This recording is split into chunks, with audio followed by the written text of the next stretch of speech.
All right, here we are in the weekly pack, which, as I've mentioned many times before, I don't normally play. But what I also don't normally do is entertain requests. And someone in the comments, whose name I can't pronounce because it's all consonants, but they guess they know who they are, requested that I try a Seagull build in this current weekly. So this is my best attempt at it. One of the problems with the weekly pack in general is just that because it's random, you end up with very limited synergies that are available. So you get lots of useless pets where they don't work with other pets.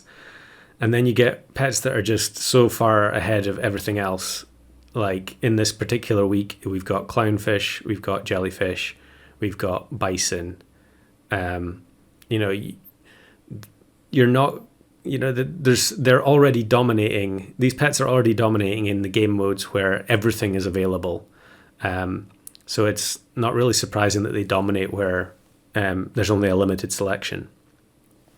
Now, of course, it used to be that there wasn't guaranteed to be chocolate, but now there is. So stuff like clownfish and jellyfish, it just works perfectly. Now here I did freeze the jelly and then I decided not to bother going for it. I just wanted to focus on the tamarin. And the reason for the tamarin is that we need cobra. And so it's going to need a big injection of stats to actually be useful, because when you first buy cobra, it does next to nothing. And so ultimately the build that we're going for is multiple seagulls, large cobra, and then white tiger at the front with popcorn. And so what will happen is the white tiger will faint, a unit will be spawned from the popcorn, and then the seagulls will keep replenishing the popcorn, resulting in the cobra shooting multiple times. Now, this is extremely rickety in this weekly, and we'll see why later on. Here I actually pass up the seagull. A lot of the failed runs, I tried to get seagull early, tried to level it up, and it was just, it was not working. And you can see here the absolute ridiculous state of clownfish. The size of the teams that you're going against when they've found clownfish, or they got lots of levels early. It's just you can't compete with it. So here I'm just rolling down looking for... I'm assuming I'm actually rolling for clownfish here because it feels so necessary. We also want to be able to get extra buffs onto the cobra when we level it. And it's not... Because I've got a decent tamarin start here, it's not out of the question that I could get a level 3. So here I get 2 clownfish and actually get 2 more on the next roll and the tamarin. So at this point I've decided I'm going for level 3 tamarin. And that will, by the time we get the cobra, we'll probably be getting it very close to 50-50. Now, one of the main problems with trying to do these sorts of builds in weeklies, although you are benefiting from, there's no German Shepherd, obviously, in this weekly, there's no Nurse Shark nonsense. Because there's such a limited range of builds, you're going to face a lot of hard counters. You just saw one of them, we just passed it by, the elephant blowfish. Especially since we are not scaling Seagull from the beginning, the stats on the seagulls are going to be very low when we buy them, unless we're very lucky and get lots of chocolate to level them quickly. So here I get a chocolate, level the tamarin, and get white tiger, so that's really good. That's one of the pieces we need. At this point I should just sell the giraffe straight away, but I waste some slots rolling. I mean, I couldn't find cobra anyway because it's a tier 6 and it's not unlocked yet, but white tiger at the front will mean that the clownfish goes to level 3 and it'll actually become a decent sized lump, and you can see a lot of teams doing the same thing. One of the problems though, of course, is, like I was saying, jellyfish is in this pack, so every time you level up your own team, the opposing jellyfish is getting buffed. I can't believe that's still in the game all this time later, but here we are. So now it's I find a seagull, turn 11, and I'm trying to decide what to do. And the moth can probably go because it's giving so little attack to the white tiger. It's not really worth keeping it. I could also sell clownfish. I guess that one's only going to give +2 too. So here we get the cobra and we also get popcorn. So although I can't set up the Seagull this turn, we'll sell the Tamarin, get the almost 50-50 Cobra out there, and put Popcorn on the White Tiger, which will result in at least 2 snipes. Well, it will result in 2 snipes for the Cobra. I can't remember if there's anything that the Popcorn could spawn that would result in another snipe. And actually, you can see here, this team, I would imagine they're probably going for something similar, but I would guess that they were trying to throw there. And there were some runs where I had to throw, and I'll show one of them later on. So here we get an amazing shop with the extra Cobra and also another Seagull. So we'll level the Cobra. Now with the White Tiger buffs, it's going to be level 3. So it's going to do 30 damage per snipe, which is utterly insane and probably needs to be changed. But in the meantime, I could have sold Moth here and got another Seagull in.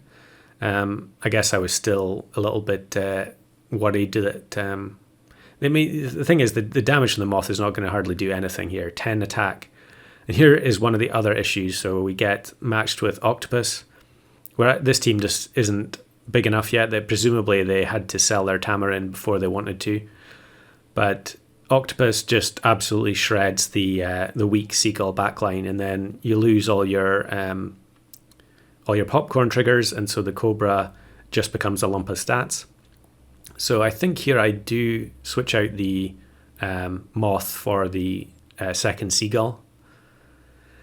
And with the White Tiger, so that the Seagull will automatically get Popcorn here, but the White Tiger will level up the Seagull that's on 0 triggers now, and it will actually have 2 in battle. So there technically could be 3 extra Popcorns.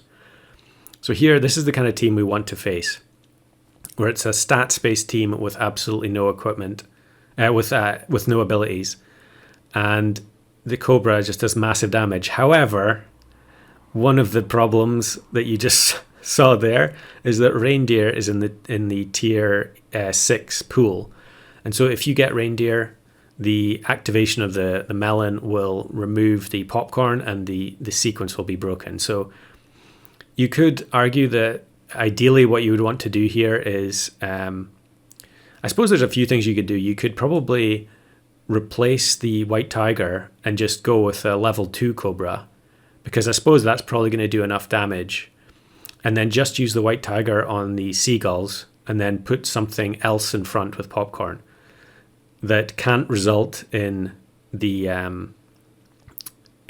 Popcorn being overwritten. So I didn't really think about that at the time. I was kind of locked in on getting the White Tiger, Cobra, triple Seagull. We don't get a third Seagull in this one, or if we do, I don't have the guts to put it in. Yeah, I think that's what happens. But here we're almost at level 3 White Tiger, and we get it. So now we're going to have 2 level 2 Seagulls, which is 4 Popcorn loops. And the Cobra doing 30 damage a time, I'm sure that is probably more than enough to kill an entire opposing team. But here we get another Reindeer, and it breaks the loop. And now it's giving Popcorn to some useless tier 3s. But actually the Cobra snipe is going to take care of business, and we get the win there. That was a 50-50 shot. I don't feel too bad about it, given that I lost on the Reindeer spawning. So I think we should try and level up one of the Seagulls, because then it can become level 3 as the result of the White Tiger. And we don't find it this turn. And we're on 9 wins, and we do find a Seagull. So here I could have actually sold the Clownfish and put in another Seagull, but I chickened out, I guess. Or maybe I just didn't notice. And again, we go against Elephant Blowfish, and you can see Hawk there killed one of the Seagulls. So our number of reps is minimized. And luckily, the Seagull survives. But the triggers are all used up. However, because of the onion, we move to the back, and we're going to get a couple more snipes, and we're going to get the win. So it wasn't quite the exact build that was suggested, but by the time I got to the end here, I was happy enough to take that. So here are some of the other runs. So here's one where I actually had 2 larger Seagulls, but you can see what happens. You get matched against big jellyfish or big bison with Cobra behind it. the odds, when you're getting to turn 15, the odds of not facing these teams is so tiny when there are so few synergies in the pack. To be honest, it doesn't even matter if there are synergies in a weekly. When jellyfish or buffalo or bison are involved, or llama, that's just mainly what you're going to be going against, unfortunately. It's just the state of the game at the moment. So here's one where I actually got the triple seagull setup, but it's turn 17, and we go against massive octopus with cobra behind it.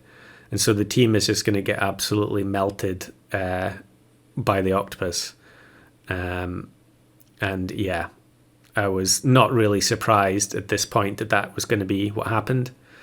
And of course, the cobra never snipes the octopus.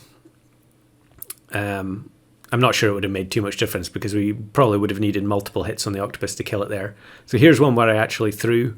So the previous turn on 9 wins, I had to throw in order to find a seagull. So you can see here, I'm trying to decide what to do. And on turn 16, I just decide to combine the clownfish and buy the seagull and then give it the popcorn. So it will be level 2 at least, which will mean we can get a couple of reps of popcorn in, and I'll freeze the chocolate just in case of a tie. We don't quite have a 50-50 cobra here, but it's still going to do a huge amount of damage. And we get matched with, like I was saying, the ideal opponent, which is all stats, no abilities. And we get octopus from the spawn as well for extra snipes. I suppose gorilla can overwrite the popcorn as well, but the chances of the gorilla surviving to actually trigger the coconut is very, very low. So there we go. I hope the person who requested that is satisfied with those games.